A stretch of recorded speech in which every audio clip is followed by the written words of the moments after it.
Go.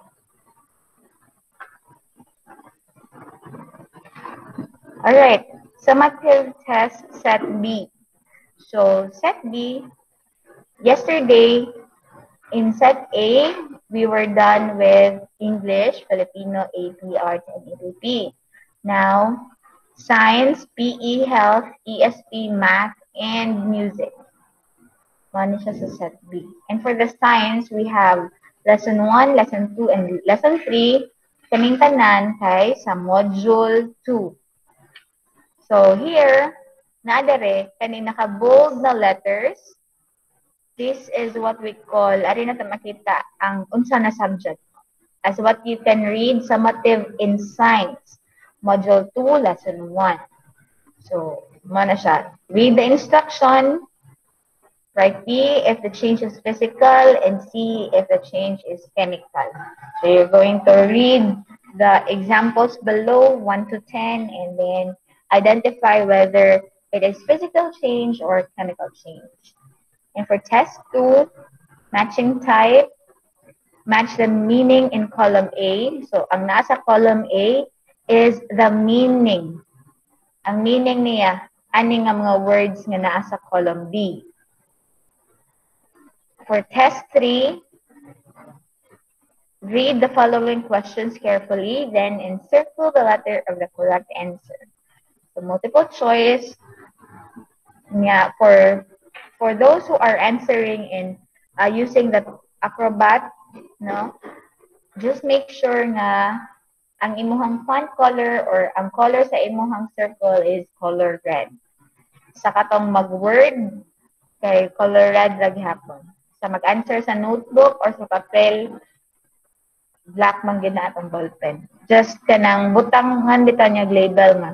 Science Module 2, Lesson 1. Test 1. Then test 2. Then test 3. Anaon ha?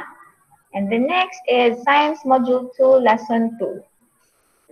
This is all about the changes in matter that affects the environment. And for the Module 3, the same.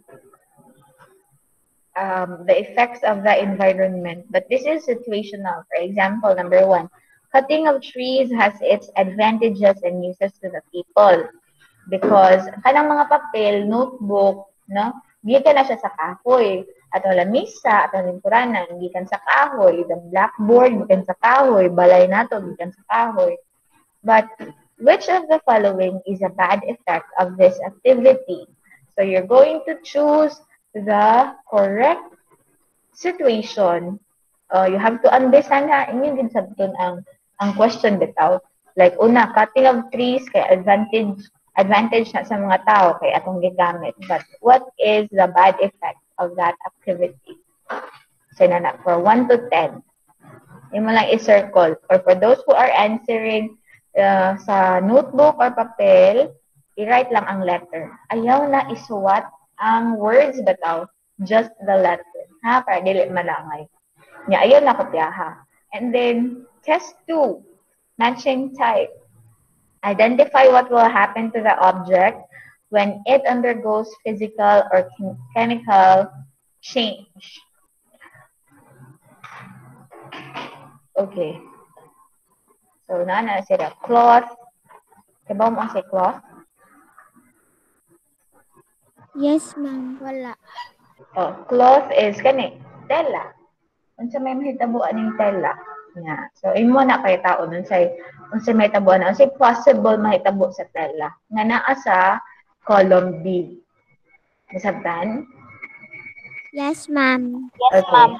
Dre. For test 3, now we have here write yes. The word yes. If the following changes in matter has a good effect on the environment. So if it has a good effect to our environment, you have to write the word yes, the letter Y. It should be the Y-E-S. And no if it has a bad effect. Sabtan? Yes, ma'am. Very Yes, good. ma'am. The next is, as what you can see, magining bantayan. The bold letters, kwanta dyan siya is because it's all capital letters. You know what? Kamo nga nag-eskwela through online class, you are very much privileged kay ano, sa modular bitaw. Ang kani nga mga pictures kay mostly black and white. Nga inyong makita kay color. That is why I highly encourage you nga magtarong din sa ato ang pag-eskwela bisag online lang. Okay? Okay, ma'am. Summative and PE next, module 2.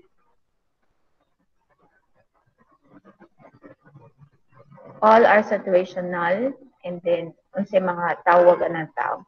Then mo go back naghapon. Actually class sa PE bitaw, whole year sa PE nga lesson is about the cardiovascular skill-related fitness and the health-related fitness, the cardiovascular endurance, muscular strength. Magbalik-balik ra gid na siya sa gikan sa first quarter until sa fourth quarter. Okay? Okay, ma'am. Sige daw, let's have a review bit. Kanang mag-alsa ko og balde nga naay sulod tubig. Mag-alsa ko og balde na sulod tubig. Duha ka balde. Both arms na pa akong gigamit. Unsa na siya? Muscular strength or muscular endurance? Muscular strength. How about the others? Unsa answer ninyo? A. Muscular strength. Wala may A. Muscular strength or muscular endurance? Muscular strength. Si Christian. Muscular strength. Very good. Muscular strength, no? Kaya nagkuan na siya sa power bitaw nga makaalsa ka sa imong kusog. Kusog sa imong muscles kung makaalsa ka og duha ka balde na isulod tubig. And then, what if nag-alsa ka og duha ka balde nga naisulod tubig niya nagbalik ka og kalima? What is that? Muscular strength or muscular endurance? Muscular endurance. Muscular strength. Question ni mo, ma'am? Nag-alsa ka og balde gihapon nga naisulod tubig pero nagbalik-balik ka kalima. Muscular strength. Endurance. The correct answer is na nag-answer muscular strength, duha ka muscular endurance. Ikaw, Christian, what is your answer?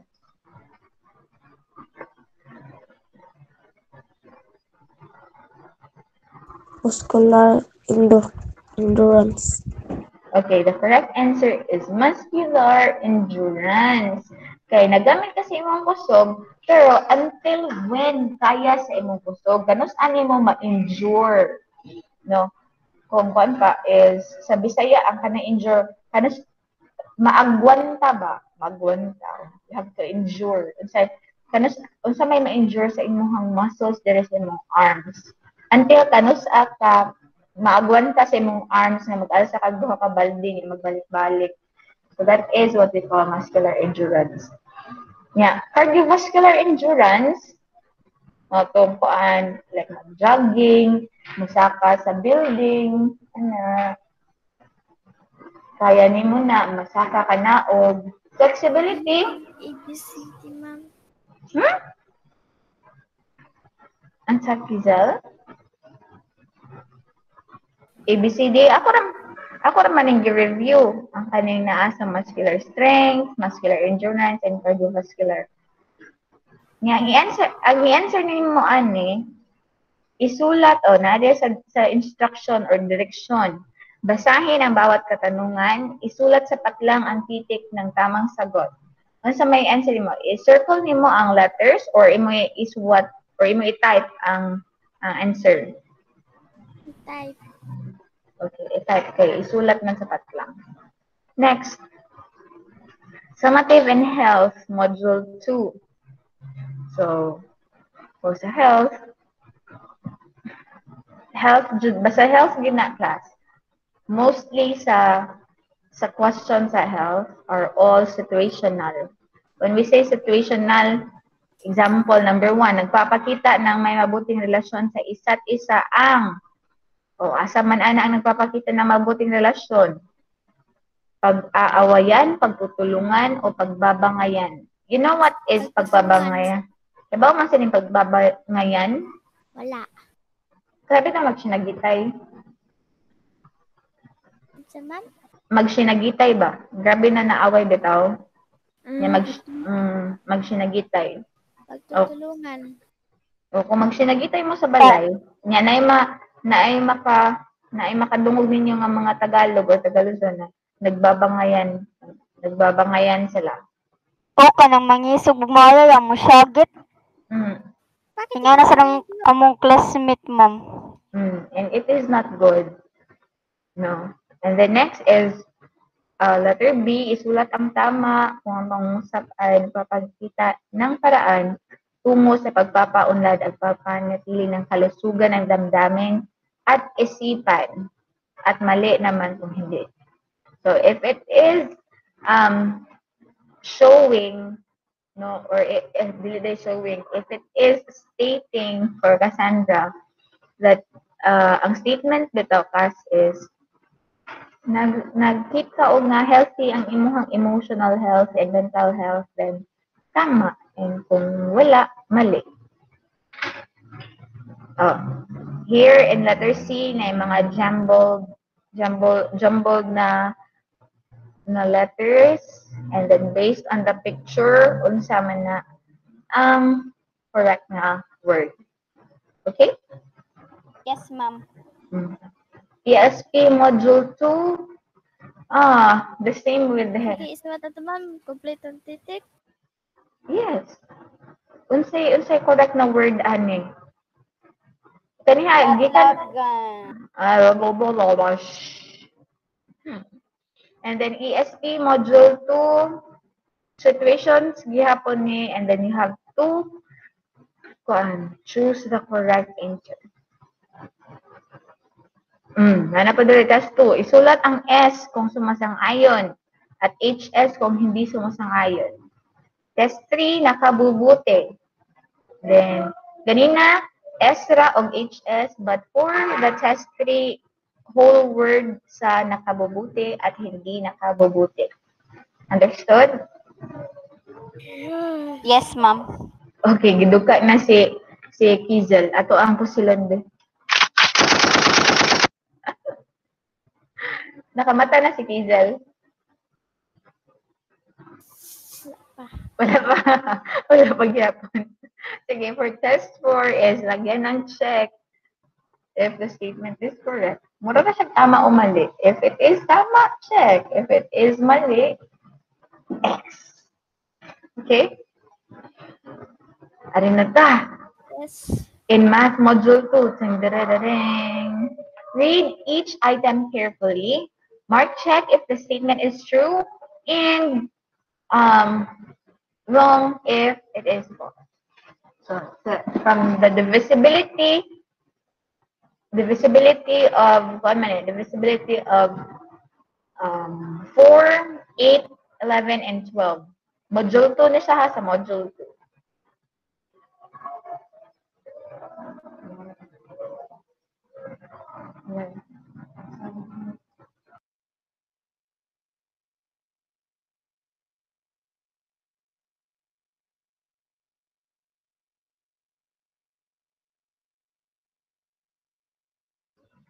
Next, summative in music.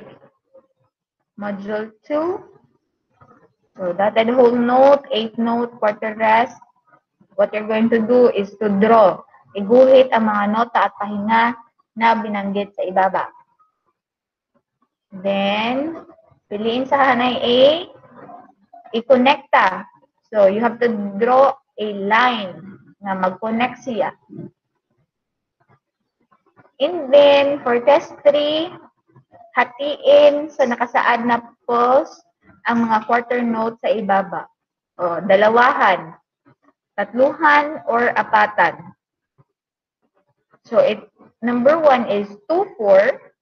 Number 2 is 3-4. And then, Naka-jumboard ko ma'am.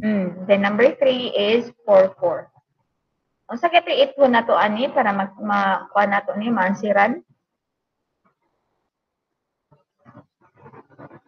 Sa itwo na to ani.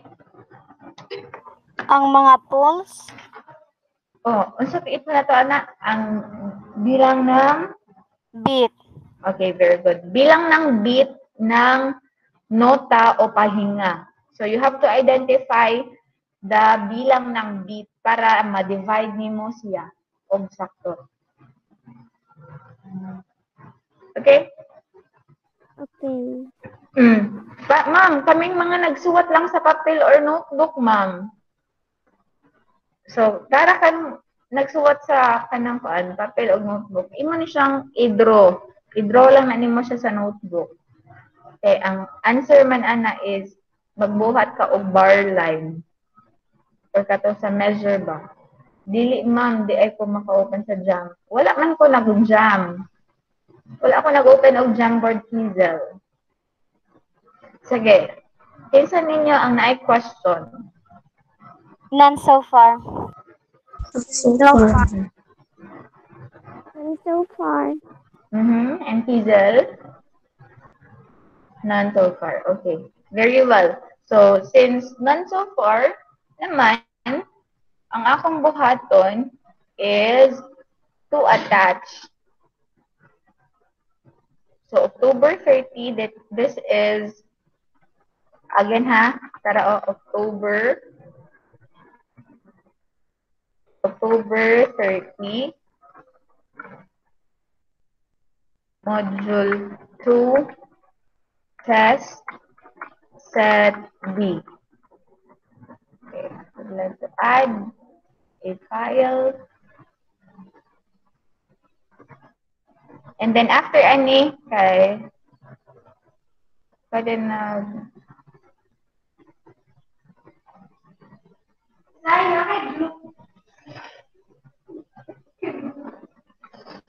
ay wait, no.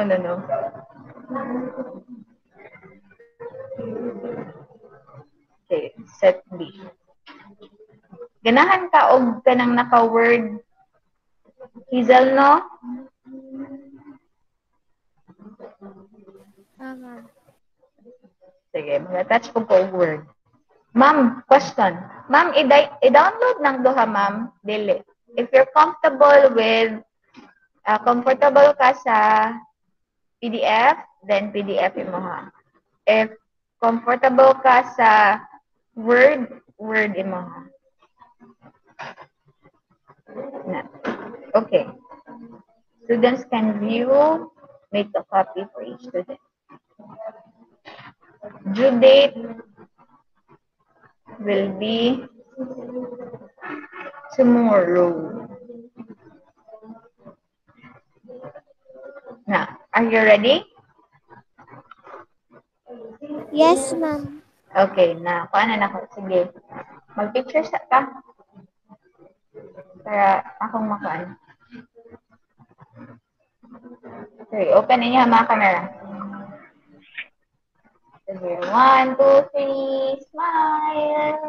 Alright, wala na may questions. Bye! Bye, ma'am. Ma'am, acting. Ansira ninyo ha? Ansira dayon. Okay, ma'am. Antikod.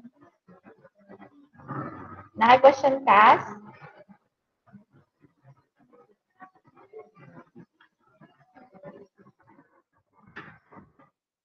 Cass? Wala, ma'am. Pwede na ko magpuyo, ari, ma'am. Nga naman. Abot, ganahan mong ko. Nahan Kung ka? ganahan ka mong live lang sad ka, kay magpuyo ra ko, ari. Kiloy po, magpuyuro ka diha. Ikaw ra isa. Ay, si ka na akong biyahe. So, kaya akong ipa-join. Gihatag na kong link.